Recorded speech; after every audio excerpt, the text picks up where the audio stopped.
ya comentábamos, el tema es de la psicología de las finanzas personales, que en definitiva lo que trata es de compaginar dos disciplinas que en principio parecen muy contrapuestas, como son las finanzas, la economía en general, con la psicología. Eh, de forma resumida, en esta intervención lo que vamos a tratar de explicar es cuál es el objetivo que persigue esta gestión de la finanza.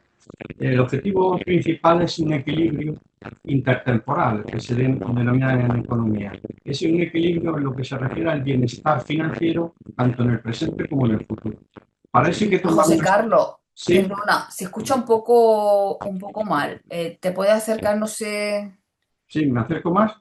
Sí, Ahora, ahora se escucha mejor, ¿vale? sí. Lo que comentaba, lo que se pretende es tener un equilibrio financiero No. tanto en el presente como en el futuro. Es decir, es necesario tomar una serie de decisiones presentes para que en el futuro se Que pueda... sí, perdona, se sigue escuchando mal. No Ah, sé, vale. ¿Y ahora? mejor. ¿Ahora? Ahora mejor, sí. A lo mejor tengo que acercarme un poco más. ¿Y ahora? Bueno, para conseguir este equilibrio, estas... ¿Me oyen? ¿Se oye? Te oigo mal, te oímos mal. Vale. No sé, ¿tienes casco? No, No, no, no. Este es un micrófono directo. Entonces no hay posibilidad pero de... es el micrófono del Es un equipo. micrófono y una cámara que tiene su micrófono. O sea Ah, que... vale. Tal vez sea ese el problema, no sé. mm, ¿pero Mm, se oye ahora o no? sí, pero se oye con un poquito de eco. Ah, eso puede ser, sí. Puede ser que haya un poco de eco. Eso sí, puede ser. Mm, No sé si entonces sí, retirándote para atrás, para no... Ahora A ver, prueba a hablar. sí. Un poco el resumen es el objetivo. Un poco mejor, un poco Entonces a lo mejor. mejor es que hay que separarse un poco más. Bueno, en definitiva, para conseguir este objetivo, que ya lo veremos cómo lo desarrollamos a lo largo de este taller, tenemos que superar una serie de dificultades. Y las dificultades esencialmente derivan de los sesgos en el comportamiento. Siempre hay, desde el punto de vista psicológico, hay una serie de cuestiones que están relacionadas con una forma sesgada de interpretar la realidad. Y eso es lo que debemos de perseguir. Parece ser que están introduciendo señales, no sé, Se sigue escuchando un poquito mal. ya. Bueno, pues Son como interferencias, no sé. sí, no, no sé si serán, es que parece que entran señales dentro de... No, las señales será la gente que está entrando. Ah, vale, vale, entonces bueno, sigo. ¿Se oye ahora más? Voy a subir un poco el volumen, si te parece. Bueno, para... Es que se escucha a alguien, es una interferencia. No, es que yo no, a lo mejor es que hay algún micrófono abierto, ¿no? Por favor, ¿podéis cerrar los micros?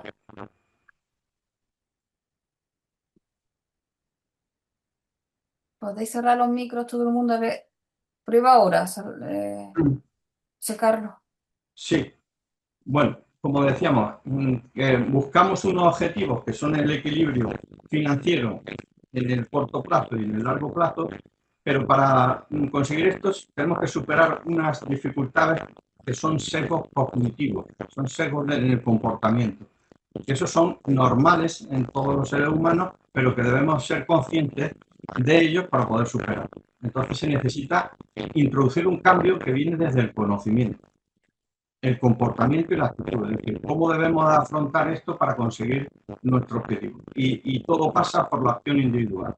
Quiere decirse que todo lo que vamos a explicar está explicado en clave personal e individual, es decir, no existe un comportamiento generalizado para todo el mundo, sino que cada uno tiene sus propias sesgos heurísticos, de tal forma que es necesario modularlos en función de cada persona. Y eso es una atribución que es solo propia de esa persona y no puede hacerla nadie por él. En ese aspecto, el objetivo principal es el bienestar financiero individual, presente y futuro. Y eso lo que nos proporciona es la autonomía financiera. Es decir, poder desarrollar un proyecto personal, familiar, empresarial o de cualquier tipo, siempre que dispongamos de los recursos económicos necesarios. Y eso, para eso se necesita realizar una inversión a largo plazo. ¿Cómo podemos conseguirlo? Pues principalmente por tres aspectos fundamentales, que son tener unos conocimientos suficientes, que son los que vamos a explicar ahora, unas herramientas, las imprescindibles, que también las explicaremos, y si queréis con posterioridad podéis preguntar algo en concreto de vuestro caso en particular, y tener motivación. Es decir, si no existe una motivación por el cambio, ya sabéis que es imposible realizarlo. Entonces, nuestro objetivo principal, que es la obtención, la gestión y la inversión de los recursos financieros, pasan por el conocimiento, tener habilidades, es decir, haber desarrollado un comportamiento que nos permita ejecutar esos conocimientos y tener motivación. Para ello, será necesario que, por una parte, destinemos una parte pequeña del consumo presente para trasladarla al consumo futuro. Y en ese proceso temporal es necesario realizar un ahorro y una inversión. Y ahora los mecanismos de ahorro e inversión serían los que veremos a continuación.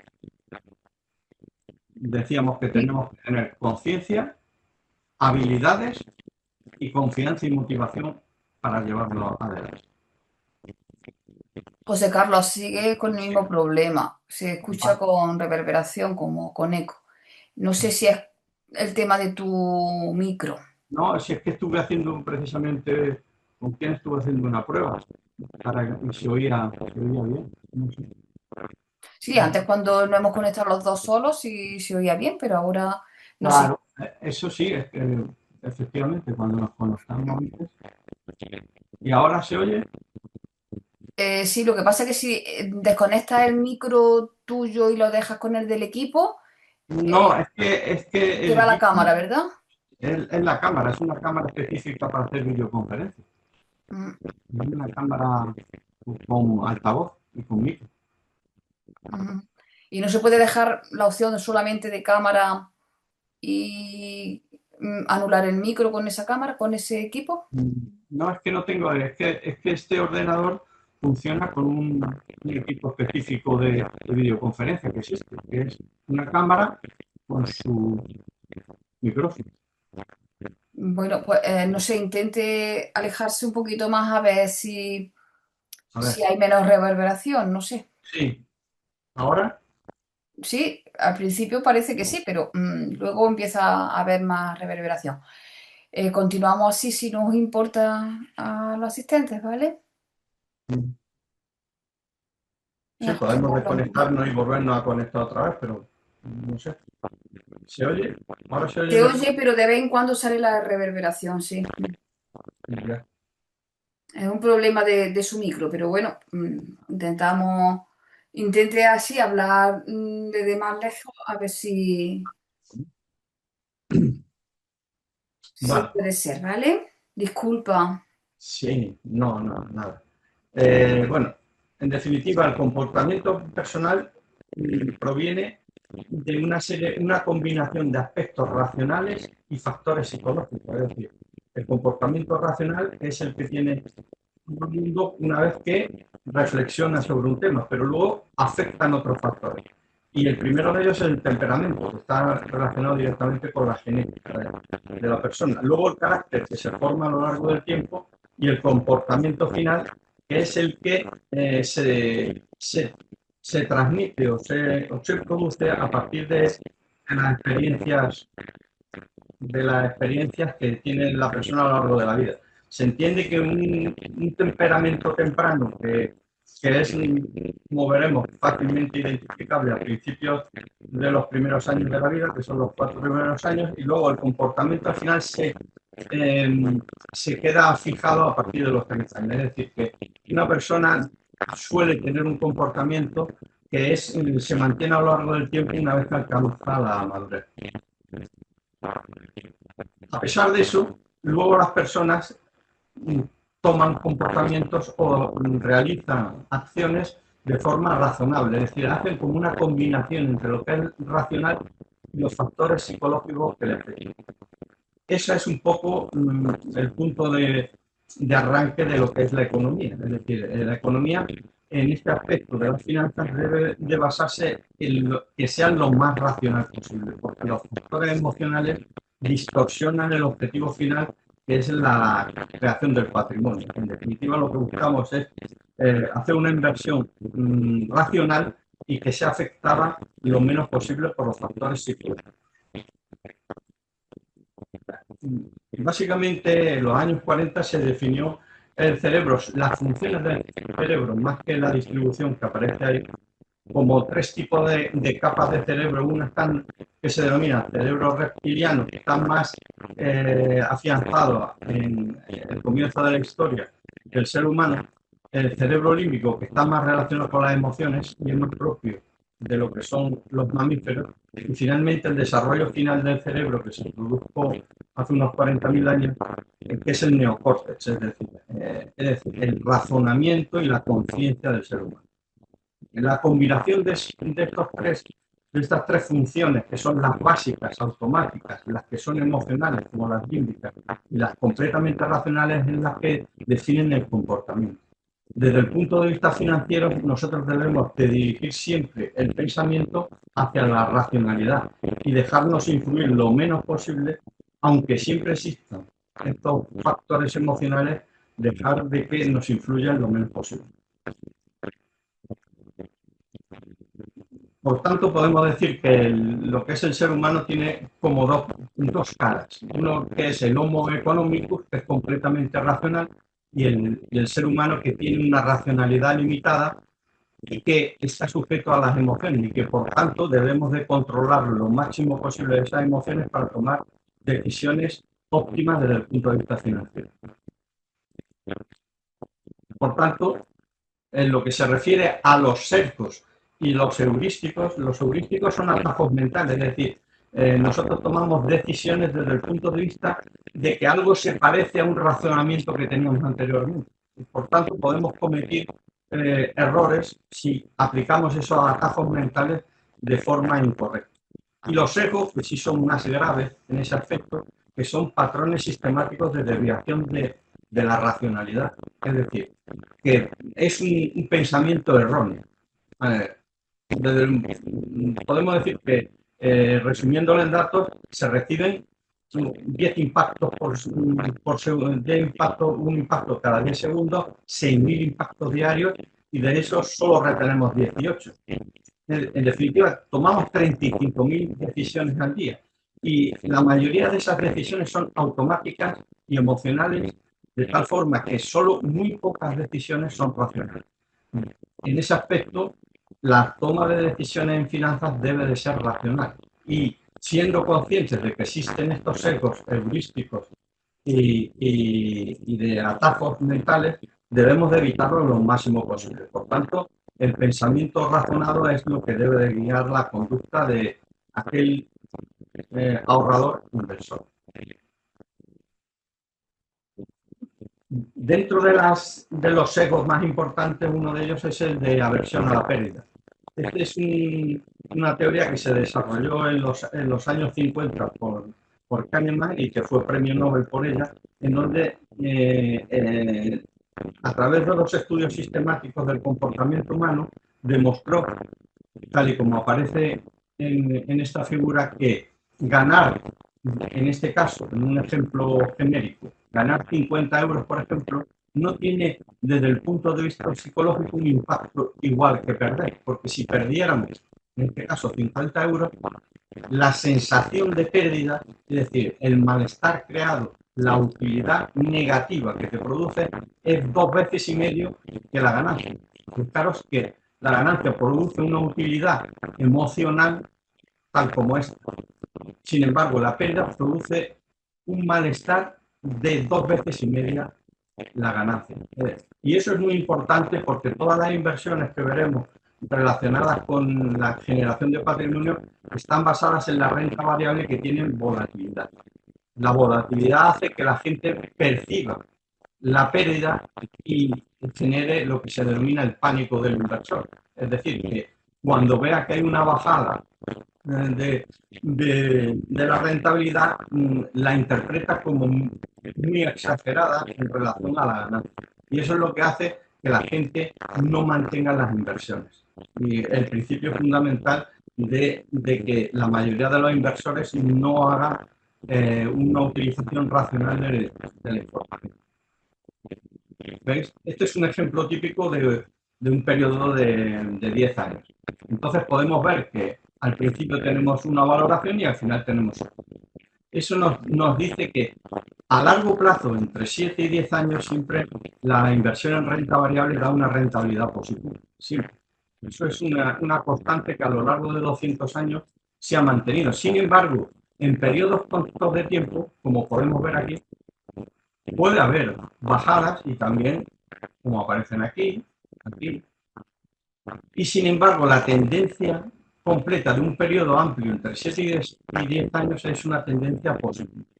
Eso es lo que nos dice que la gente, cuando toma decisiones a corto plazo, puede obtener pérdidas. ¿Por qué? Porque la inversión siempre es a largo plazo. Y eso es un concepto fundamental de la inversión para el que quiera obtener rentabilidad. Que la inversión siempre tiene que ser a largo plazo en periodos extensos entre 7 y 10 años. De hecho, la inversión de todos los grandes inversores se extiende durante décadas, 30, 40 o 50 años.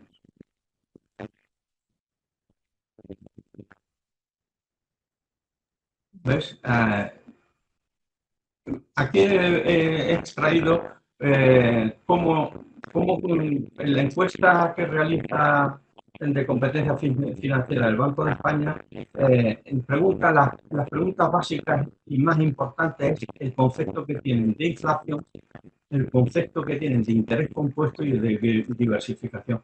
Como veis, parece ser que las personas dicen conocer lo que es el concepto de la inflación en el 65% de los casos. Como veremos más adelante, es una interpretación que hacen, pero no es realista. Es decir, conocen que sí, que suben los precios, pero realmente no conocen el efecto compuesto, es decir, el efecto acumulativo exponencial que tiene la inflación. También de forma incorrecta interpretan lo que es el interés compuesto. También desconocen en este caso el carácter compuesto y exponencial que tiene el interés. Y por último, la diversificación es entender que es cualquier cosa posible invertir, sino realmente lo que deberían de pensar es que los activos en los que se invierte sean de verdad de calidad. Entonces, siempre en este tipo de encuestas, la gente parece conocer algo, pero en el fondo no tiene ese conocimiento suficiente para afrontar un proceso de ahorro y de inversión. Por ejemplo, aquí he sacado un índice de precio al consumo entre el 21 y el 25. El porcentaje total de incremento de la inflación ha sido del 18%, del 19%. Y eso es lo que nos trata de decir es que el valor de nuestro dinero, si permanece en cuentas corrientes, ha perdido un peso de un 18%, un 19%. Y eso es importante a la hora de saber que conforme el dinero no se invierte en algo que produce una rentabilidad superior a la inflación, pierde de valor. Y pueden encontrarte que al cabo de 30 años un ahorrador normal que haya ido acumulando su dinero tenga la mitad del dinero que tiene actualmente, desde el punto de vista de capacidad de compra, es decir, de poder adquisitivo. Vemos, por ejemplo, lo que es frecuente en algunos tipos de inversores que invierten a tipo fijo a plazo. Lógicamente, siempre se obtienen unas rentabilidades que, siendo estas las que se han seleccionado, las más de mayor importe de las que se producen actualmente, siempre son inferiores a la inflación. Luego, siempre se obtiene una rentabilidad por debajo de lo que finalmente se pierde con la inflación. aquí en esta, la Comisión Nacional del Mercado de Valores nos expone la forma en que los españoles ahorran, ahorrando dinero en metálico, en cuentas corrientes, en cuentas a plazo. En definitiva, casi el 80% de la inversión que se hace no ofrece rentabilidad. Y eso es una de las cuestiones importantes porque la inflación, sabemos que a lo largo del tiempo hace que el poder de compra de ese dinero disminuya y por tanto, en términos de riqueza, ha perdido riqueza esa persona. Eso es importante a la hora de que no hacer nada tiene un costo. Y esa es una de las, se puede decir, una de las aprendizajes que podemos sacar. Es decir, el sesgo de status quo, que es el sesgo que tiene el ser humano de no hacer nada porque le supone un malestar iniciar una actividad nueva. Entonces, lo que trata es de dejar estar las cosas como actualmente la está haciendo. Es decir, si el dinero se acumula en una cuenta corriente o en un depósito, dejarlo ahí, eso significa que a largo plazo lo que está perdiendo es poder adquisitivo y su ahorro puede ser que caiga a la mitad. De ahí que sea necesario realizar una inversión que supere a la inflación. Por tanto, es necesario invertir para protegerse de la inflación, para protegerse de la deuda pública que genera inexorablemente incrementos de impuestos y la inflación, y no existe otra alternativa, porque alternativa a esto solo existe que se invierta, y la inversión para superar a la inflación siempre debe de ser una inversión en renta variable, porque cualquier otro tipo de activos producen una rentabilidad inferior a la inflación. En algunos casos, como en el sector inmobiliario, la igualan, en torno al 3% de rentabilidad. Bueno, los objetivos del ahorro y de la inversión es tener opciones en el futuro. En definitiva, lo que se pretende es que tener oportunidades solo se pueden realizar proyectos si uno tiene una capacidad financiera para abordarlos. Los proyectos profesionales, como pueden ser emprendedores o empresarios, las personas para sus objetivos personales que quieran desarrollar, estudios, familiares, necesidades de infortunio, de pérdida de empleo. Es decir, siempre es necesario mantener siempre un colchón de riqueza que es necesario para en el futuro poderla utilizar en algo en lo que tengamos interés. En definitiva, es tener libertad financiera y autonomía. Bueno. Que le he dado al final, pero las dimensiones.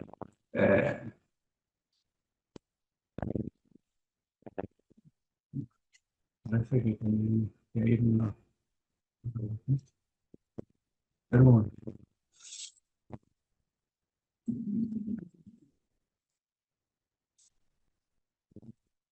No, por aquí. Bien. El primer paso que hay que dar en este sentido es. ¿Puedes ponerlo en pantalla completa? Ah, vale, Sí. gracias. Sí. El primer paso es el ahorro. Es que es inexorable. Para obtener una inversión es previamente necesario obtener un ahorro. Para ello tenemos dos métodos fundamentales. Sobre ahorro y métodos de ahorro existen multitud de publicaciones y tutoriales en los que no vamos a entrar y solo vamos a dar dos aspectos fundamentales. Los métodos de ahorro pueden ser por acción constante o por acción puntual.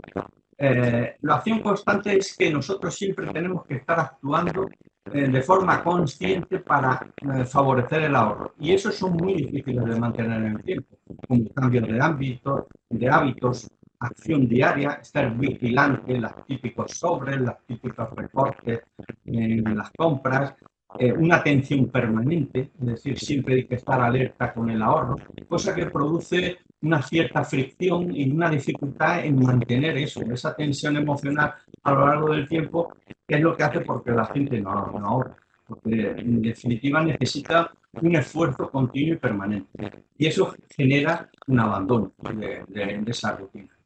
Es más racional desde un punto de vista humano hacer acciones puntuales. Eso solo se realiza una vez.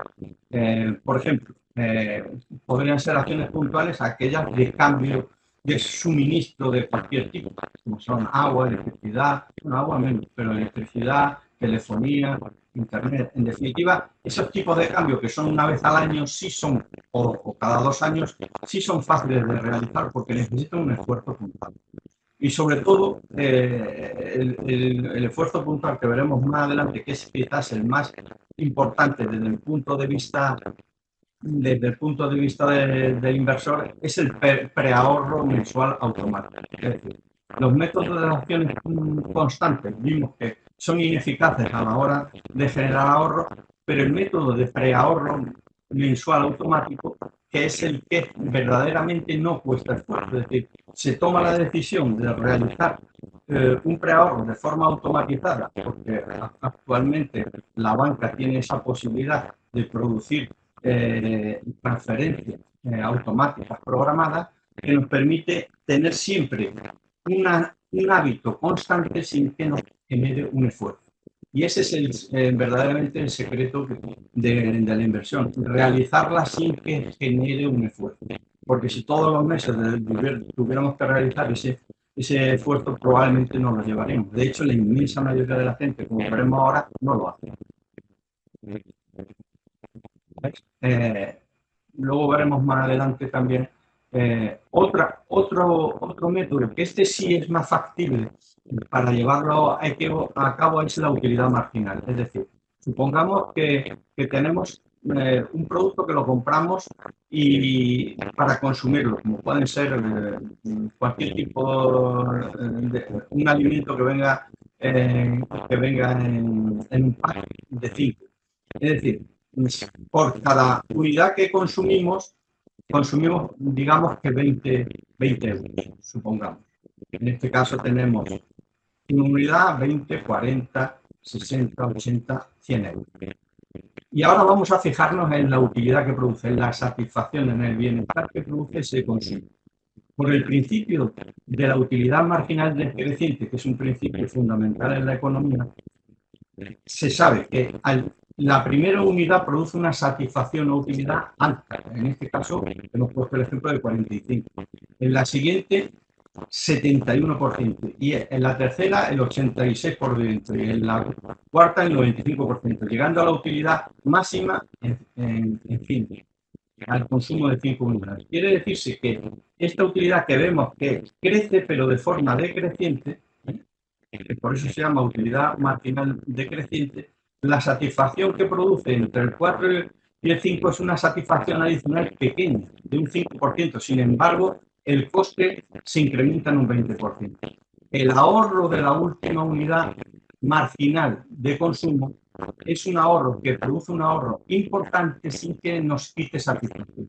Y ese es un principio fundamental que se puede utilizar en el ahorro en el consumo diario. Y ese sí es fácil de llevar. Es decir, lo típico que cuando existe una porción que es suficientemente grande, se divide en porciones más pequeñas y no todo se consume. Eso es un principio porque eso produce, el ahorro de hoy produce un consumo mañana.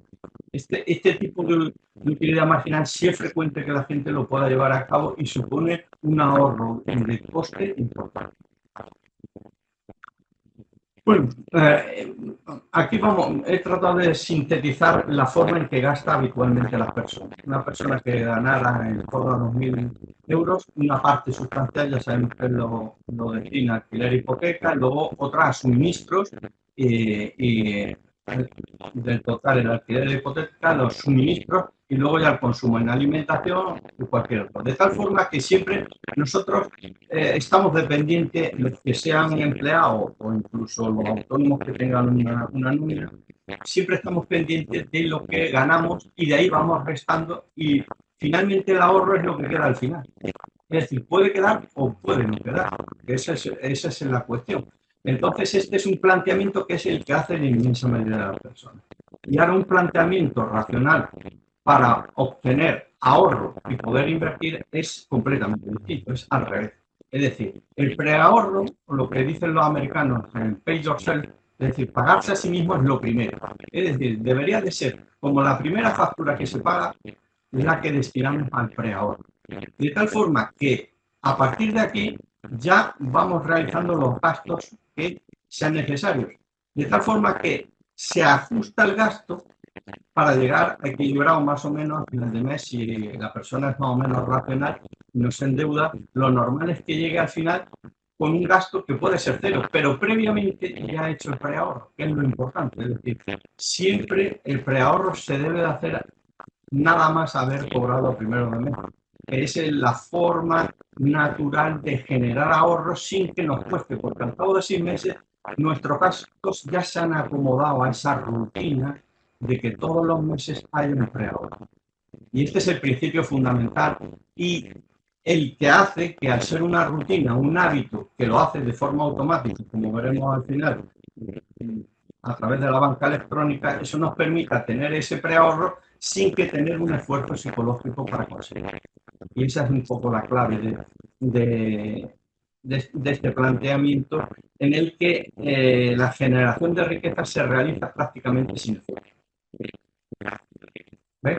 Esto es otro de los ejemplos que se suelen ocurrir, que en función de la edad, normalmente la gente va cobrando más por el efecto de la antigüedad, por el efecto de mayores ingresos, porque conforme se acrecenta la edad, normalmente los ingresos se incrementan. No obstante, siempre se comete el mismo error, que es acomodar los gastos a los ingresos, de tal forma que da igual la edad que se tenga si los ingresos y los gastos son iguales. Entonces, lo que trataremos de hacer es que, sabiendo que tenemos más ingresos, reducir algo el gasto conforme incrementamos los ingresos. Cosa que habitualmente no se hace, que se habitúa la gente a gastar prácticamente los ingresos.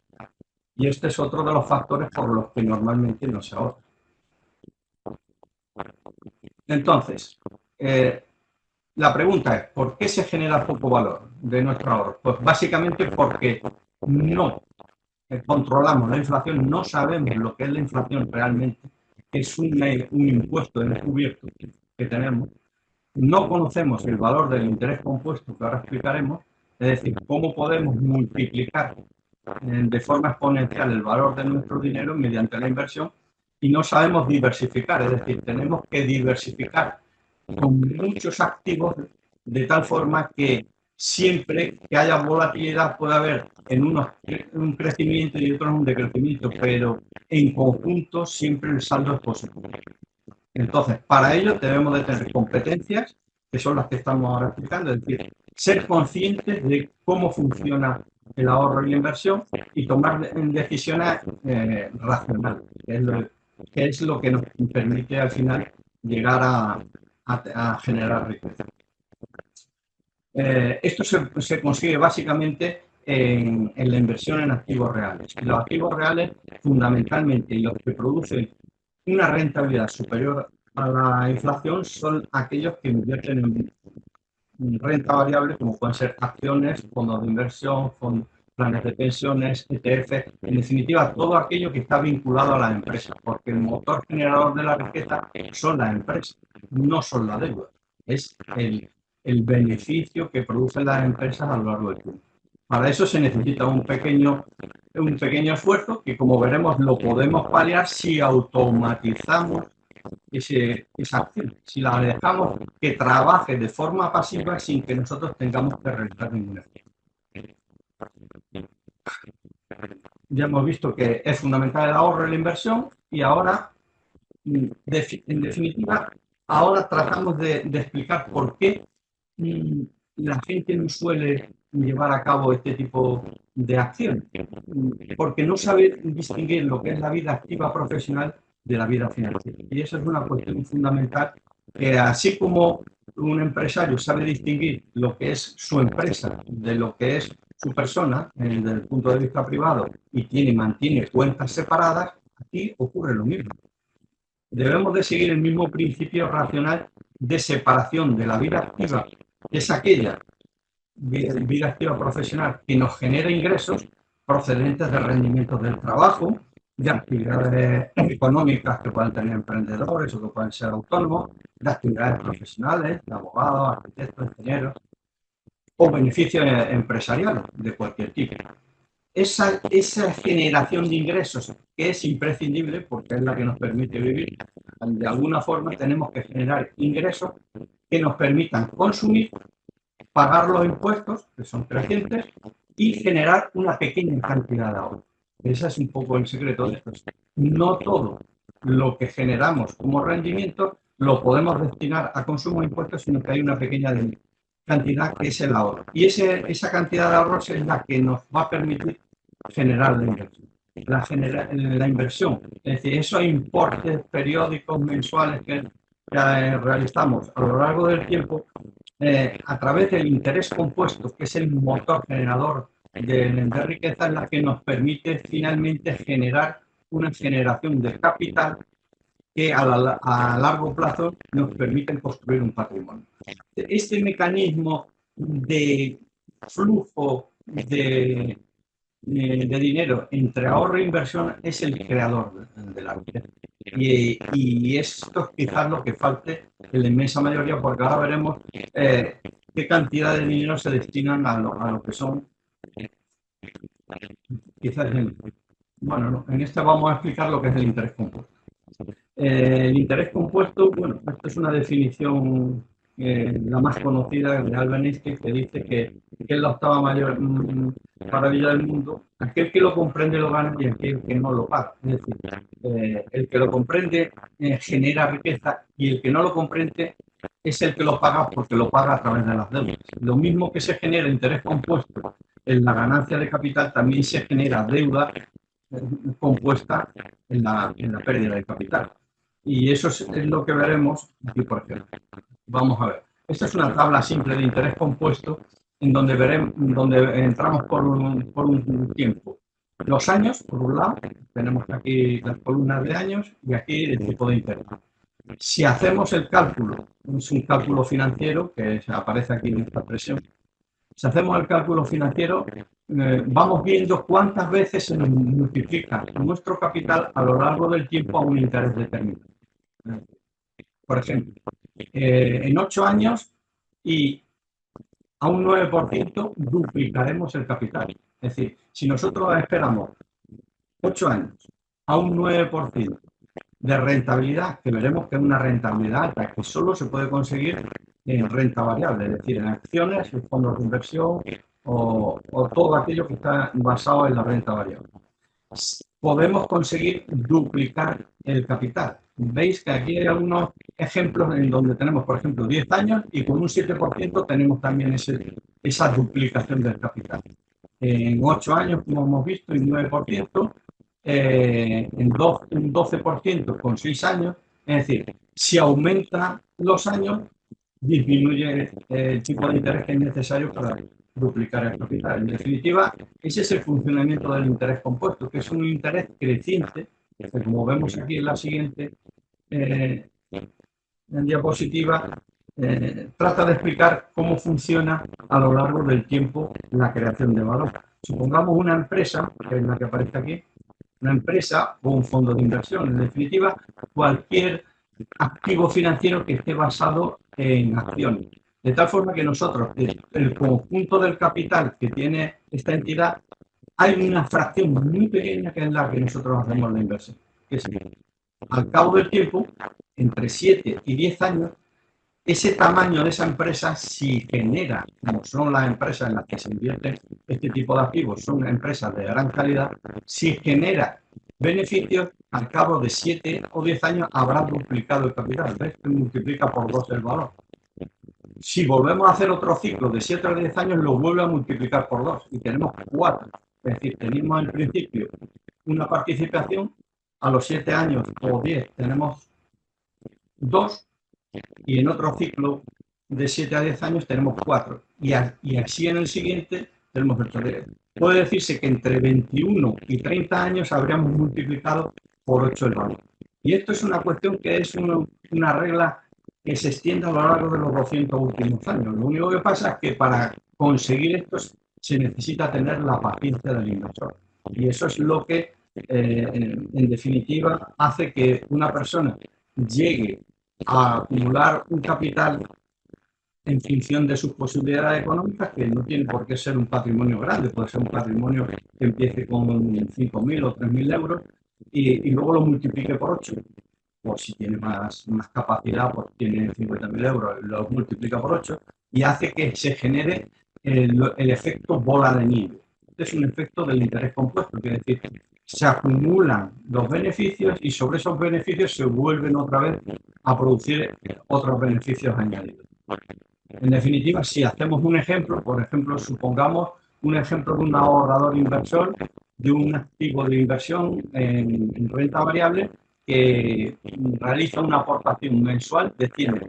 Es un valor corriente, pueden ser 50, 100, 150, en función de la capacidad económica de la persona, puede realizar mayor o menor aportación. Esta aportación, como veremos, lo ideal es que sea periódica y automática. Si el interés normal de la bolsa a lo largo de los 200 años estaba en torno al 8% y tiene una duración de, por ejemplo, 35 años, habremos acumulado, habiendo aportado solo 42.000 euros, habremos generado unos intereses por 187.000, porque vemos que la función de generación de riqueza a través del interés compuesto es exponencial. Esa es un poco la diferencia entre este tipo de inversión y un tipo de inversión como puede ser una aportación a un depósito en donde tiene una rentabilidad lineal anual que se cobra todos los años. Aquí los beneficios que se generan en un año se incorporan al capital para generar más beneficios en el año siguiente. Bueno, en concreto, y ya para tener una visión general del ciclo de vida financiera, podemos determinar que existen al principio, se ha dibujado un escenario temporal entre 0 y 80 años aproximadamente. Desde el comienzo se puede generar un patrimonio positivo en los primeros años con pequeños ahorros, luego a lo largo ya de la vida con nacimiento de hijos, hipotecas, etc., tener un patrimonio negativo. Eso es lo que dificulta el ahorro. Y luego sí, una vez que se ha pagado la hipoteca y ya no se tienen gastos familiares, se puede incrementar, pero ya normalmente es tarde cuando se genera ese ahorro. Debemos de ir a la siguiente opción, que es ese ahorro puntual, periódico, mensual, automático, que nos permite ir generando capital a lo largo del tiempo sin que tengamos este déficit que se va produciendo a lo largo del tiempo. Y eso es importante porque eso es lo que determina la acumulación de patrimonio a lo largo del tiempo. Y entramos ya en las alternativas posibles. Las alternativas que tenemos posibles son renta variable, renta fija, dinero inmobiliario. Prácticamente conocéis lo que es el inmobiliario, que son las inversiones que realiza la gente para comprar y alquilar casas. El dinero son activos monetarios que, como sabemos, con la inflación se pierde la mitad del valor del dinero en ese escenario de 30 años. Y la renta fija produce una rentabilidad pero baja, que normalmente no llega a cubrir la inflación. Por tanto, solo nos queda como activo que supere el efecto de la inflación, que es los activos reales en acciones, fondos de inversión, ETF, que son en los que el inversor es propietario parcialmente de esas empresas en las que está invertido. De otra parte, la renta fija, lo que el inversor es acreedor y siempre está con la duda de que si esa deuda será pagada o no será pagada. Porque si no es pagada, la inversión que realiza el inversor, como ya ha ocurrido en otras cuestiones, en el banco o en otro tipo de activos financieros, al final lo pierde íntegramente. Entonces, el escenario posible dentro de aquellos que producen una rentabilidad superior a la inflación es la renta variable. Y así lo vemos en el estudio histórico que realizó desde 1800 hasta el año 2000. Es decir, en 200 años de historia el rendimiento anualizado es del 8,4%. Es decir, fijaros el rendimiento que ha tenido. Está en escala logarítmica, es decir, esto en realidad sería exponencial, no sería lineal.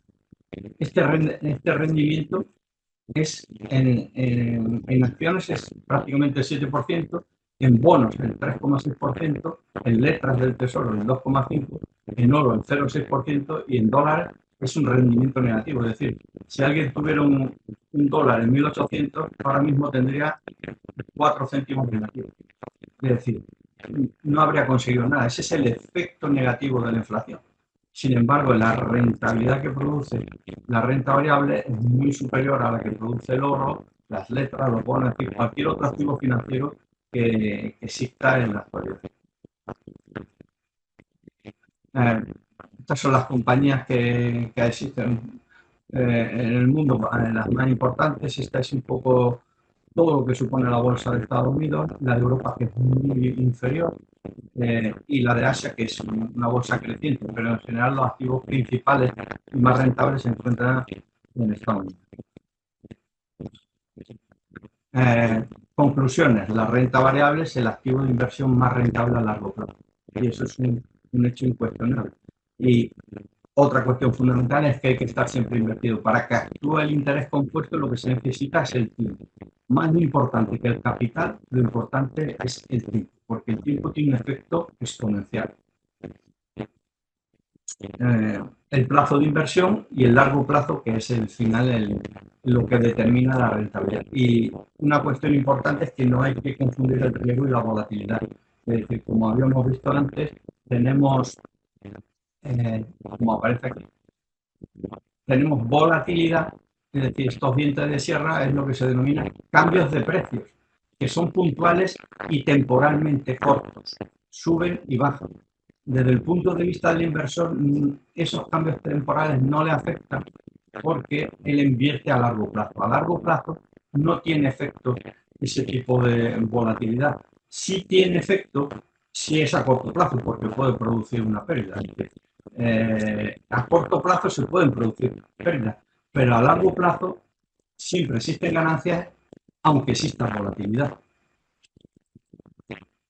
Por ejemplo, si nosotros el plazo de inversión lo limitamos a un escenario temporal diario, puede ser que el 50% sea positivo o sea negativo la rentabilidad. Si es mensual, el 60% tendrá observaciones positivas. Anual el 73% y en 5 años el 86%. A partir de 7 y 10 años, siempre la rentabilidad es positiva. Lo que pasa es que, claro, para llegar a ese escenario hay que tener la paciencia necesaria para verlo. Puede ser que en medio haya tenido oscilaciones por volatilidad, pero en el largo plazo la rentabilidad es siempre positiva. Y si los activos son de calidad, como son los que se suelen manejar normalmente, siempre se duplica el capital invertido. Aquí vemos algunos de los índices en donde vemos que siempre el rendimiento es creciente. Tienen muchos dientes de sierra, pero el que invierte a largo plazo siempre obtiene una rentabilidad positiva. Por ejemplo, este es el SP500 de Estados Unidos, este es el de la bolsa española, el IBEX 35. Es decir, dependiendo de la bolsa, de la región en donde estemos, tenemos unos índices que nos dan las rentabilidades que se van produciendo en cada momento. Pero siempre vemos que la rentabilidad a largo plazo siempre es positiva. Y conclusiones para la renta variable. Invertir lo que no se vaya a necesitar, siempre estar invertido, no entrar y salir del mercado porque puede producir pérdidas y no confundir la volatilidad con el riesgo. Este es un ejemplo claro de lo que decíamos de la aversión a la pérdida. La sensación que produce, vemos un escenario, por ejemplo, de un año en donde vemos la rentabilidad que tienen por mes. Aquí un 3 y pico por ciento, un 1%, en marzo negativo, en abril también, en julio también, en octubre también. Entonces, siempre estas rentabilidades negativas por el efecto este que llamamos de aversión a la pérdida, emocionalmente se multiplican por 2,5. De tal forma que teniendo un efecto que en definitiva es positivo a lo largo del año, si lo miráramos una vez, la rentabilidad que que veríamos sería la real, un 7,3 y un 7,3. La rentabilidad financiera y la emocional, porque la hemos visto una sola vez. Si hacemos 12 observaciones, al ponderar más los aspectos negativos desde el punto de vista emocional, nosotros tenemos una rentabilidad emocional negativa, cuando en realidad la rentabilidad real ha sido de 7,3. Si hiciéramos unas observaciones diarias con esas volatilidades positivas y negativas del precio, veríamos que, aun siendo la rentabilidad del 7%, la rentabilidad emocional es negativa del 90%. En definitiva, siempre las emociones hay que mantenerlas bajo control. Y si uno no tiene la capacidad para mantenerlas bajo control, no debe de mirar las inversiones continuamente, como hacen los inversores novatos. Es decir, se deben de hacer una revisión anual de la inversión y entonces verlo en términos generales, de tal forma que esa aversión a la pérdida, ese sentimiento de miedo que produce la posibilidad de perder, no nos afecta. Esto es un poco el caso típico de los inversores que invierten, que entran y salen del mercado. Es decir, por ejemplo, un índice que es el Standard Poor's 500, en este periodo del 95 al 2014, obtuvo una rentabilidad de casi el 10%. Sin embargo, la media de los inversores tuvieron un 5%, es decir, la mitad de la rentabilidad, porque compraron y vendieron dentro del índice durante distintos periodos. Como no es posible adivinar lo que va a hacer la bolsa, porque ese es otro de los principios fundamentales de la inversión, que nadie sabe lo que va a pasar en el futuro, todo aquel que no se ha mantenido en la inversión ha obtenido una rentabilidad muy inferior, casi la mitad de lo que obtendría si hubiera permanecido invertido durante todo el tiempo. Igual pasa con los bonos. Podríamos haber obtenido un 6% de rentabilidad cuando un inversor normal ha obtenido solo el 0,7%. En definitiva, una de las conclusiones, hay que permanecer invertido a largo plazo. Y bueno, y ya terminamos con los distintos tipos de inversión en renta variable, que son los de gestión pasiva y los de gestión activa. La gestión pasiva es una cartera diversificada de acciones, es decir, es una cesta en donde nosotros introducimos una serie de acciones y con distintos pesos y ponderaciones, de tal forma que de una forma automática se produce la inversión. No hay ninguna acción humana en donde determine qué acción se incluye o no dentro de esa cartera. En cambio, en la acción activa, en lo que es la gestión activa, se reducen mucho las acciones que se contratan, son seleccionadas por un gestor y tiene un análisis muy detallado. El objetivo siempre es batir al índice y muy pocos, como veremos aquí, muy pocos estas son las compañías de mayor capitalización, muy pocos de los gestores baten al índice. Por ejemplo, si hacemos una comparación entre gestión activa y pasiva, vemos que en este caso, en el caso en el que la gestión activa es es superior a la pasiva, es solo en el 14% de los casos. En la inmensa mayoría de los casos, los inversores a título particular no baten a los índices. ¿Por qué? Porque los índices a largo plazo siempre están mucho más diversificados y obtienen mejores rendimientos. Los tipos de activos, como los fondos value de gran capitalización, por ejemplo, en el SP, solo el 86% de esos fondos índices han batido al resto de los inversores activos. En definitiva, si no conocemos muy bien al tipo de inversión que realiza un fondo activo, siempre lo normal es dirigirse a un fondo pasivo que normalmente obtiene mayor rentabilidad. Aquí tenemos algunos de ellos. Y también aquí vemos la cesta de fondos inversal. No vamos a entrar en estos más detalles, pero bueno, la cartera de fondos de inversión. Y finalmente tenemos la gestión activa. Por ejemplo, son dos ejemplos de inversión. Siempre, si el gestor activo, en este caso tenemos el fondo que está aquí, si el gestor activo es un gestor experimentado, puede batir al índice. como vemos que el índice es este, y siempre normalmente va por encima del índice. Pero son muy pocos los gestores activos que son capaces de batir al índice. En resumidas cuentas, vamos a hacer un resumen.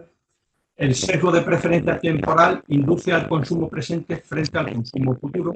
Por eso debemos de combatir ese sesgo de preferencia temporal para destinar parte de los ingresos presentes a ingresos futuros. Para realizar proyectos individuales se necesita de disponer de recursos económicos. Entonces, eso nos va a permitir generar un nuevo negocio, dar entradas para viviendas, complementos de jubilación, etc. Pero siempre es necesario disponer de esos recursos.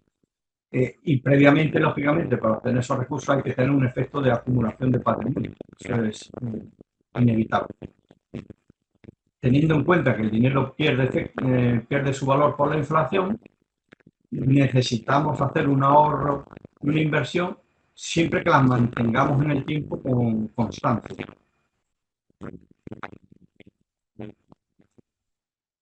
Para ello, y obtener un rendimiento superior a la inflación, necesitamos utilizar el interés compuesto que se deriva de la inversión en renta variable.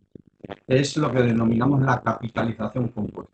Es un crecimiento de la inversión a lo largo del tiempo por el efecto exponencial que tiene el paso del tiempo.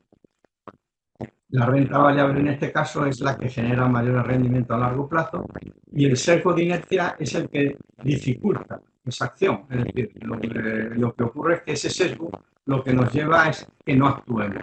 La falta de actuación es la que nos conduce finalmente a que nuestro dinero pierda valor. Para ello, y para evitar este sesgo de inercia, debemos utilizar sistemas de ahorro e inversión que sean periódicos, automáticos y permanentes.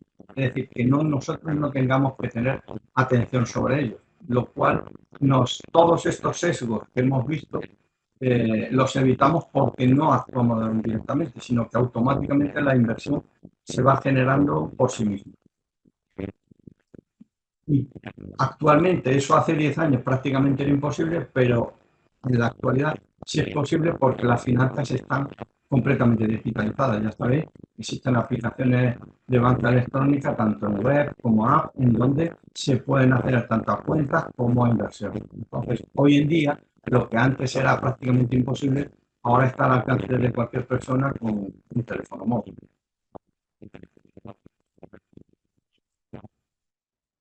Y este es un poco el resumen de la mecánica que utilizaría un inversor que no se ha iniciado todavía en el proceso de inversión, ahorro, inversión y acumulación. Por una parte, tendría la cuenta corriente donde recibe los flujos mensuales de dinero de esa cuenta corriente que se debe de mantener aparte de una cuenta corriente para inversión. Esa cuenta corriente para inversión destina a la inversión en valores, que ya veremos que son fondos o planes de pensiones o cualquier otro activo financiero sobre renta variable, y finalmente eso se traduce en la inversión en un fondo de inversión o en cualquier otro activo financiero. Primero debemos de analizar previamente cuál es el perfil temporal y los objetivos que tiene. No es lo mismo una persona que tiene un horizonte temporal de 7 a 10 años. Menos de 7 a 10 años es inútil realizar inversiones porque no sabemos el resultado que dará. Pero hay personas que tienen, por ser más jóvenes, un horizonte temporal muy superior que otras que están, por ejemplo, en la jubilación.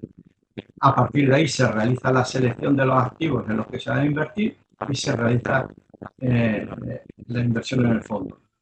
¿Qué es necesario para la cuenta corriente inicial, esta parte de ahorro? Realizar el preahorro mensual sistemático el día 1. Día 1 o el día 2, el 3. Es decir, al principio del ciclo de consumo. Es decir, siempre la primera factura que se paga es para el preahorro.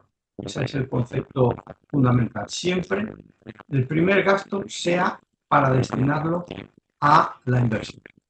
Y esta aportación automática se automatiza mediante los procedimientos digitales que ya tiene toda la banca, de tal forma que la aportación se realiza automáticamente, sean los 50 euros, 100, 150, en función de la capacidad económica de cada persona. Finalmente, ese valor inicial, por el efecto del interés compuesto a lo largo del tiempo, genera un valor compuesto muy superior y exponencial. debido al paso del tiempo. Y ese es un efecto de acumulación.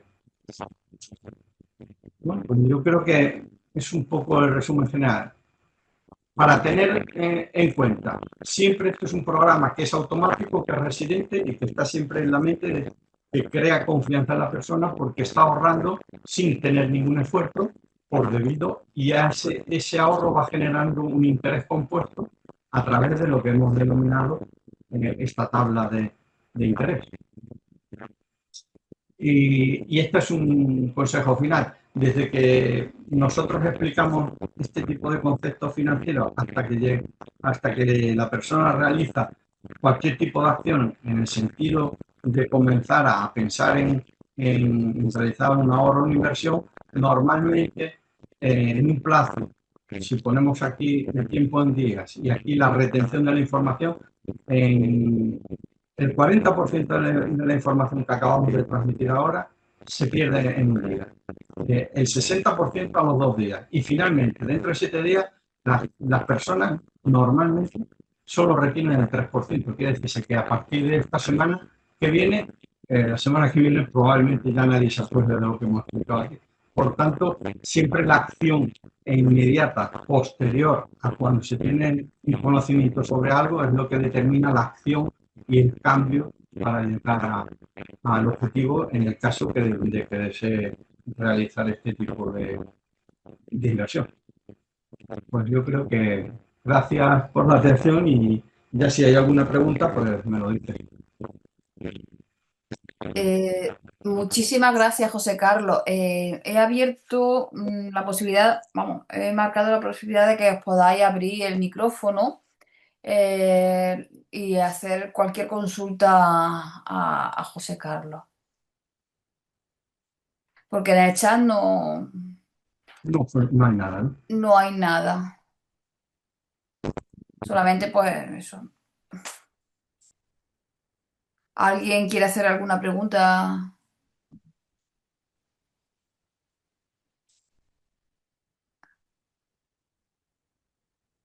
Podéis abriros los micros y comentar.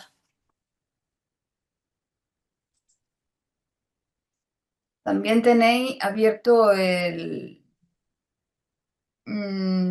cuestionario de evaluación, las votaciones, ¿vale? Para lo que necesitéis. Comentaros que la semana siguiente tendremos, como todos los miércoles, un curso de Consecoc sobre habilidades blandas en el entorno laboral, con Justo Morera Castillo, ¿vale? Y como todos los jueves, pues también tenemos los cursos de Emprendecom, ¿vale? No tenemos todavía el enlace de inscripción, pero seguramente que lo podéis que os llegará la información. ¿Alguna consulta? Gracias.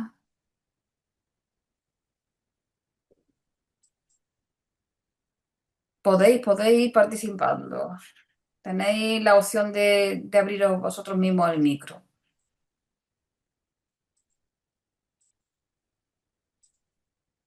Es un tema complejo, el de invertir.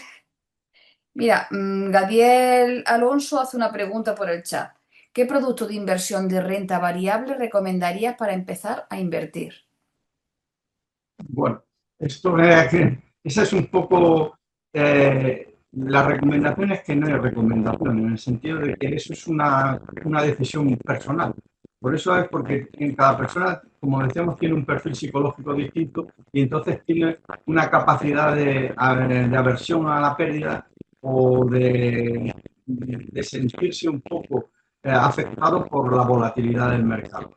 Para ello, lo normal y lo que sí debería de hacer es primero seguir y leer algunas nociones más, aparte de esta pequeña introducción que hemos hecho, ver a través de internet que existe un montón de información, de tutoriales, de vídeos, de directos sobre este tipo de cosas, existe una gran cantidad.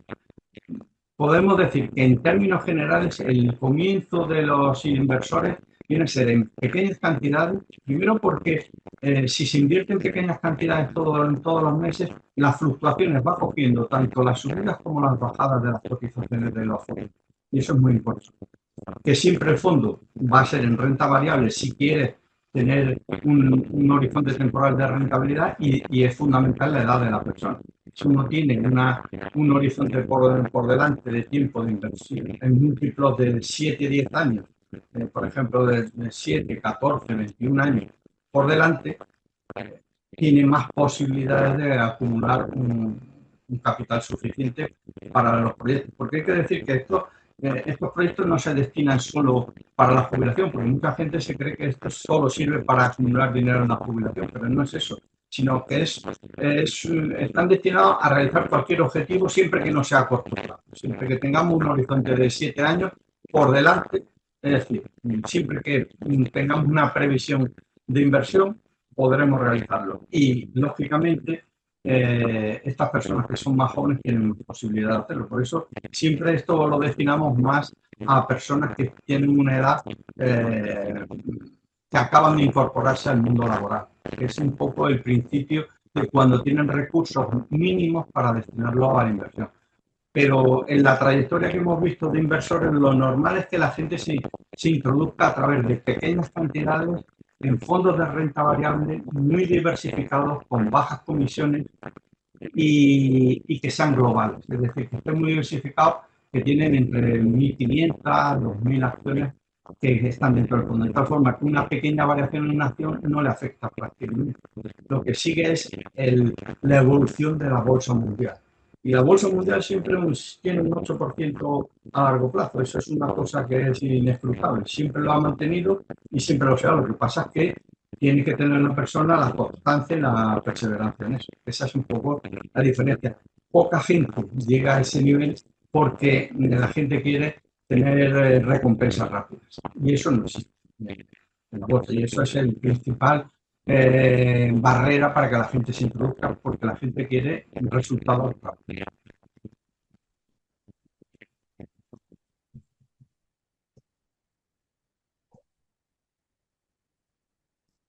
¿Alguna pregunta más?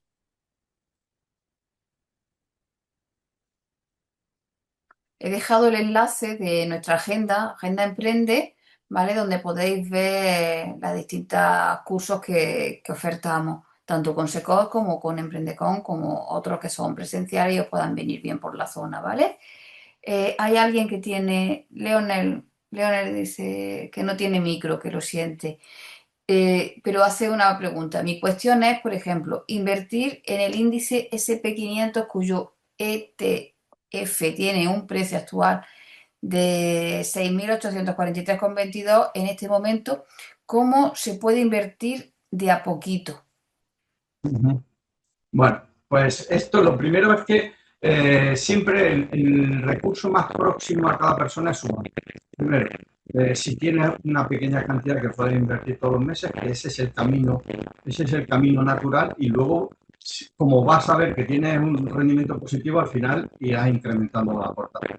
Pero en el caso concreto que quieres un ETF, tienes que diferenciar y saber la diferencia entre qué es un ETF y qué es un fondo de inversión, porque tiene un impacto fiscal completamente distinto. Pero bueno, eso sería ya, por eso esto es lo que hemos dado una introducción. Pero básicamente, si tú inviertes un ETF de un SP500, lo normal es, lo más próximo es tu banca electrónica, que es la de tu banco.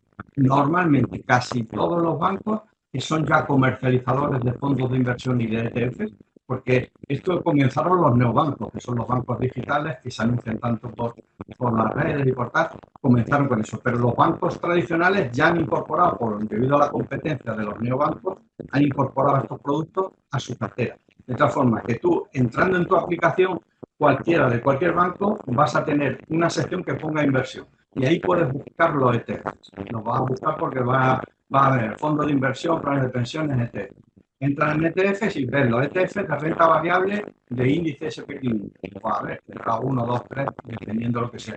Y ahí vas a ver, lo que tienes que hacer es acostumbrarte a manejar tu banca electrónica, que es lo normal, y a partir de ahí ver la evolución y hacer una aportación sistemática programada, que todos los bancos, casi todos los bancos ya la tienen. Es decir, de tu cuenta corriente te van a coger todos los meses esas 50 euros, 30 euros, 20 euros, lo que sea, porque se puede aportar desde pequeñísimas cantidades y te los va a ir incorporando a ese fondo de inversión, a ese ETF.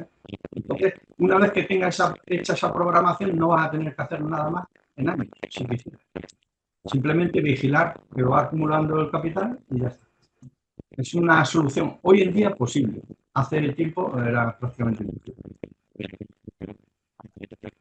Claro, lo que Leonel dice es que, claro, que si el fondo empieza con 6.843 y él empieza a ahorrar, digamos, para llegar a ese mínimo, pues cuando tenga haya alcanzado ese ahorro de forma personal, pues ya habrá subido, entonces nunca va a poder llegar.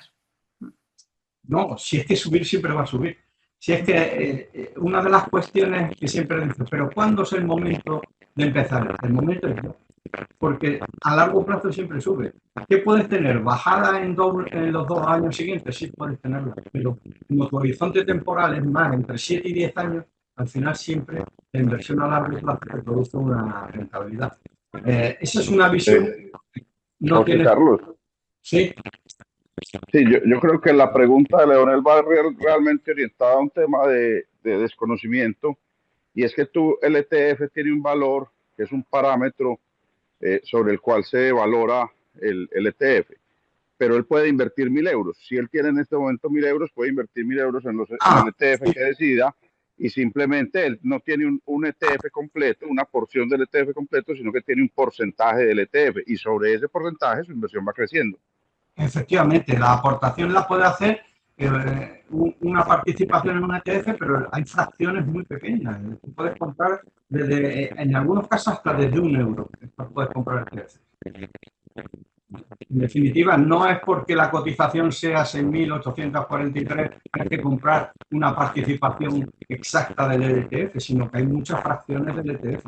Eso es una cuestión que ahora es posible. Anteriormente, por ejemplo, invertir en el SP500 solo lo hacían las grandes gestoras a través de unos fondos y tenías que comprar unas cantidades no digo hace tanto, hace 5 o 6 años en España, para comprar esos ETF del SP500 necesitas 300.000 euros.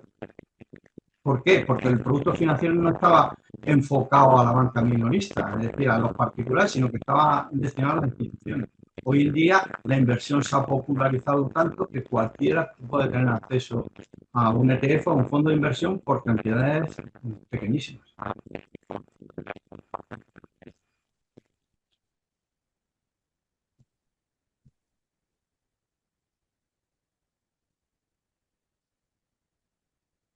¿Alguna cuestión más?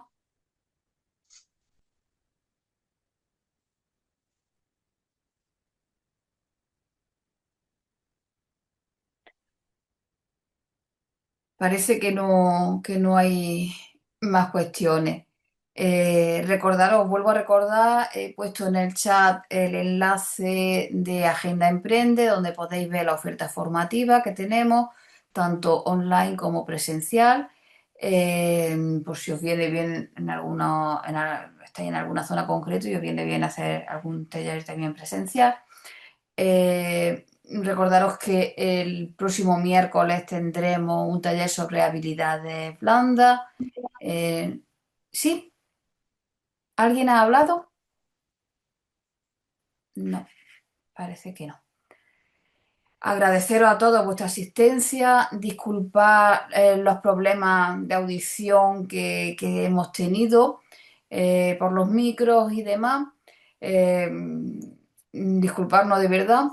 José Carlos, muchísimas gracias por tu intervención tan intensa y tan específica sobre un tema difícil. Eh, y sobre todo, pues agradeceros a todos y a todas vuestra asistencia y al haber permanecido con nosotros en esta sesión, a pesar de los problemas, la digo, Hola, ¿Sí? ¿me ¿Alguien ha escucha? hablado, verdad? Sí, yo. Sí. Mira, es que se me está cortando el equipo todo el tiempo y tenía una duda, a ver si todavía estoy a tiempo. Ah, sí, sí, claro que sí. Venga. Eh, Uno de estos cortes del equipo es cuando ha hablado entre la comparativa entre la gestión pasiva y la gestión activa. Por si podía dar unas pinceladas de resumir lo que me he quedado ahí un poco en blanco. Gracias. Bueno, de nada. Mira, la gestión pasiva es un tipo de inversión robotizada. Es decir, la inversión la hacen máquinas. Se constituye una cesta de acciones, por ejemplo, el SP500 tiene 500 acciones, ¿no? Entonces, en función de la capitalización, ahora mismo puede ser Nvidia o Google o Apple los que tengan mayor capitalización. En función de esa capitalización se invierte más en los que tienen más valor en la bolsa. De tal forma que se hace una cesta, como el IPC es una cesta, donde se meten 500 acciones y cada una de ellas se pondera en función de su capitalización, es decir, de lo grande que sea la empresa. Entonces, automáticamente, como tú sabes los porcentajes que tienes de cada una de ellas, un robot, que es en realidad un ordenador, lo que va haciendo es todos los días recalcularlo y ver que se mantienen esas proporciones, esos porcentajes, en función de la capitalización que tiene la bolsa. De tal forma que ese tipo de inversión es automatizada. Eso lo hacen robots, por eso las comisiones son muy bajas. Esa es la gran ventaja que tiene esta. Al hacerlo a un ordenador y una intervención humana, las comisiones pueden estar entre el 0,20 y 0,30% anual. Eso que es unas cantidades muy bajas. Entonces, ese tipo de inversión es distinta de una inversión activa. La inversión activa la realiza un gestor de inversiones que pertenece a un fondo de inversión. Normalmente estos fondos de inversión son muchísimo más pequeños porque seleccionan entre 30 y 40 acciones para su fondo de inversión. Y esa selección se hace de forma muy meticulosa analizando pues, los parámetros financieros de cada una de esas empresas. Se analizan sus cuentas anuales de los 15 últimos años, se analizan quién es el gestor, qué política de deuda tienen, cuáles son las rentabilidades que están obteniendo, conocer muy bien el sector, conocer muy bien al inversor, conocer muy bien a la empresa, visitan las empresas. Es decir, estos gestores activos se desplazan a conocer la empresa, de tal forma que es una gestión muy artesanal, pero muy controlada. Es decir, conocen muy bien las 30 empresas en las que están invertidas. Y de tal forma que compran con lo que llaman ellos un margen de seguridad. Compran cuando el precio de cotización está muy por debajo de su valor. Ellos valoran la empresa y dicen, vale 100, pero es que ahora mismo está cotizando por 30. Tiene una capacidad de subir del 70%. Es el momento en el que ellos compran. Ellos compran barato y venden caro. Ese es el sistema que tienen. Pero eso es una gestión que es individualizada y que pertenece a un gestor. El gestor es el gestor o el equipo de inversión el que decide en lo que invierte. Por eso sus comisiones son mucho más altas. Aquí estamos hablando del 1,80 o 1,90%. Entonces, unas tienen comisiones altas y otras tienen comisiones bajas. Lo único que ocurre es que este tipo de inversiones son complementarios. Es decir, un inversor que ya lleve tiempo en la inversión tiene inversiones tanto en índices como en gestión activa. Para ello, ¿qué es lo que necesita? Pues necesita trabajar bastante. Por eso la gestión activa es más difícil de comprender por parte del inversor porque tiene que asistir a los webinars que realizan estas gestoras, donde explican su estilo de inversión, qué track record, qué histórico de rentabilidad han obtenido a lo largo del tiempo, en qué acciones están invertidas y te explican por qué invierten en esas acciones y cómo han visto que su rentabilidad potencial es grande. Por eso son dos mundos distintos, pero son complementarios, porque normalmente cuando tienes rentabilidades positivas en los índices, en activa no tiene esa rentabilidad tan alta. Y sin embargo, cuando tienes bajada en los índices, sí tiene una subida alta en gestión activa. Por tanto, para un inversor, lo ideal es una combinación entre la gestión activa y la gestión pasiva.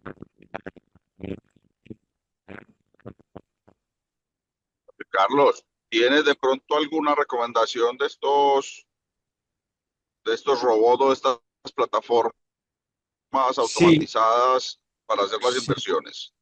Sí, bueno, hay que decir que aparte de lo que denominamos gestión pasiva, que es estos fondos indexados, de los que hemos hablado, existen los robo-advisors. Los robo-advisors son robots y también que combinan estos índices, estos ETFs de distintas gestoras. Entonces los combinan. ¿Qué ocurre? Que por eso sí el banco cobra una cantidad, es decir, cobra otra comisión de gestión de eso, que aún así puede ser interesante, pueden llegar a un 0,3, un 0,4%, pero diversifican mucho más porque tenemos que invierten en ETFs distintos. Entonces, están combinando distintas rentabilidades, por ejemplo, de distintos sectores, de distintos países, de renta variable de sectores específicos como el tecnológico. En definitiva, cuando un inversor decide invertir en estos robo-advisors que combinan ETFs de distintas gestoras, lo que tiene que ver es qué tipo de activos invierte cada uno de esos ETFs. Normalmente ya los bancos tradicionales tienen robo-advisors. Casi todos los bancos tradicionales, los que conocemos todos por no dar nombres, todos tienen robo-advisors de tal forma que se llaman carteras de fondos indexados. Es una cartera que comprende otros ETFs de fondos indexados. Tiene una comisión por el ETF y otra comisión por la gestión de la cartera. En algunos casos, para inversores que no se pueden preocupar por estar pendientes de la inversión, ese es un camino muy recomendable porque compran una cartera indexada de este tipo y se olvidan. Es decir, compran una cartera a largo plazo y lo único que tienen que realizar son aportaciones mensuales. Es otra opción. Dependiendo también de... aquí influye mucho si a la persona que está en esto le gusta o no le gusta la inversión. Si lo único que busca es rentabilidad y olvidarse de esto, yo creo que el sistema automatizado de carteras puede ser una solución buena para él. Sí, es que yo había revisado el de Revolut, pero me había dado como temor ese robo-advisor. Sí, por eso, lo ideal es comenzar por su banco tradicional.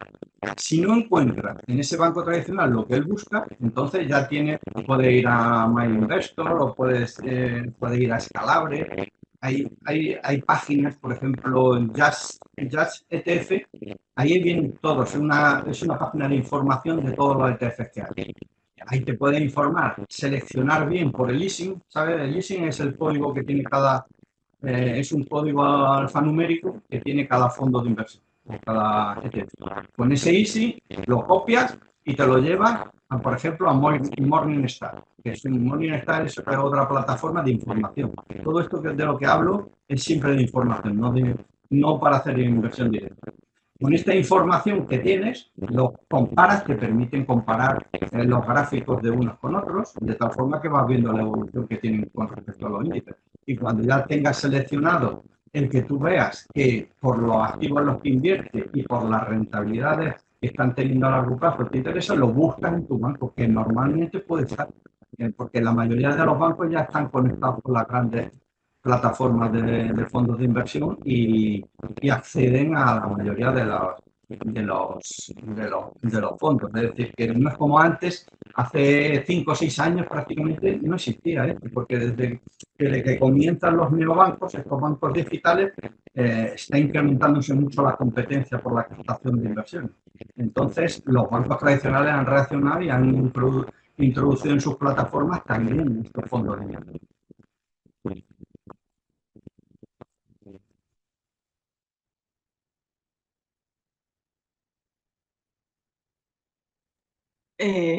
Otra pregunta. ¿El producto de plan de pensiones? ¿Qué opinas? Eso es una buena pregunta. El plan de pensiones ha tenido un boom desde que se crearon hace 30 años, pero hasta hace muy poco ya se ha limitado mucho el interés fiscal porque antes las aportaciones no los planes de pensiones podían llegar hasta 8.000 euros o más al año. Entonces, desde la reforma que hubo de las pensiones, las aportaciones se han reducido a 1.500 euros. Digo para un trabajador, lo que se denomina un empleo. Alguien que cobra a través de una nómina, la máxima aportación que realiza puede ser de 1.500 euros. Y son autónomos y pueden llegar a 5.750. Los autónomos, tienes que analizar tu caso y originariamente eso tenía mucho sentido en el sentido de que si la aportación a un plan de pensiones te lo dejaba completamente de la base imponible. ¿No? ¿Conoces algo de IRPF? En definitiva, lo que hace es trasladar ese ingreso que lo tenía en este año, te lo resta de tu ingreso y te lo lleva al futuro. Para cuando lo cobres, porque se cobran, una vez en los planes de pensión se cobran a la jubilación. Es bueno y es malo. Es malo porque no puedes disponer ese dinero, pero es bueno porque a aquel inversor que no es constante le impide sacar el dinero.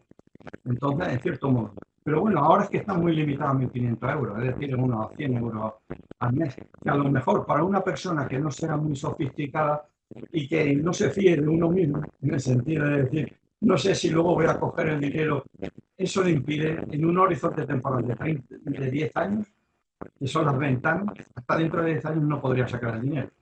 Entonces, es bueno y por eso cada persona necesita analizar qué es lo que le interesa más. Si es un plan de pensiones, normalmente por las aportaciones que suelen ser superiores a esos 100 euros, lo normal es que se vayan a un ETF o a un fondo de inversión. Es lo normal. Pero los planes de pensiones en su origen tenían mucho sentido porque lo que hacían era a personas que tenían unas rentas que ya saltaban del tramo de IRPF al 37%, quitaban esos importes para no llegar al 37% y los derivaban al futuro, suponiendo que las pensiones son siempre inferiores a lo que se cobraba anteriormente. Siempre lo que te hace es que en cómputo general el impuesto que se paga es inferior. Esa es la ventaja que tenía hasta que ya prácticamente no se puede aportar nada más que 1.500 euros. Es un diferimiento del ingreso en el tiempo.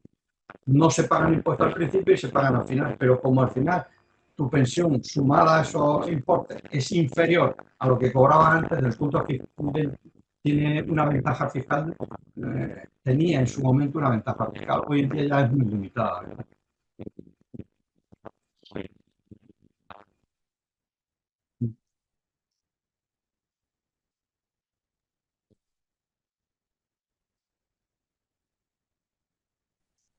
Se ha animado al final a la gente a preguntar. Sí. ¿Alguna preguntilla más? Por eso le he dejado el correo, porque yo veo que esto ya son cosas, normalmente en este tipo de talleres ya son cuestiones particulares, porque en función de la situación personal ya preguntan cosas muy específicas. Por eso he dejado el correo por si alguien tiene alguna cuestión, pues que lo dirija. Al inicio Del chat, del chat tiene el correo, lo voy a volver a poner por si alguien ha entrado después y no puede verlo, ¿vale? Tienen ahí el correo de nuevo, por si tienes ya alguna pregunta, alguna cuestión más específica. Pues si no hay ninguna cuestión más, vuelvo a agradecer vuestra asistencia, vuestra participación, que hacéis mucho más dinámicos los talleres. José Carlos, muchísimas gracias por todo y sobre todo recordaros el correo de José Carlos para alguna cuestión en particular, el enlace que hemos dejado en el chat con nuestra oferta formativa.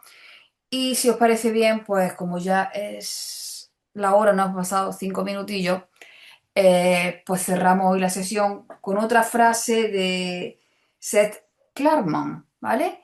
Que viene a decir que la inversión, cuando parece más fácil, es cuando es más difícil. ¿Estás de acuerdo, José Carlos? Bueno, eso ya es muy elevado, un pensamiento muy elevado. Bueno, pues nos vemos el miércoles próximo. Muchísimas gracias a todos y a todas. Hasta luego, que tengáis buen día.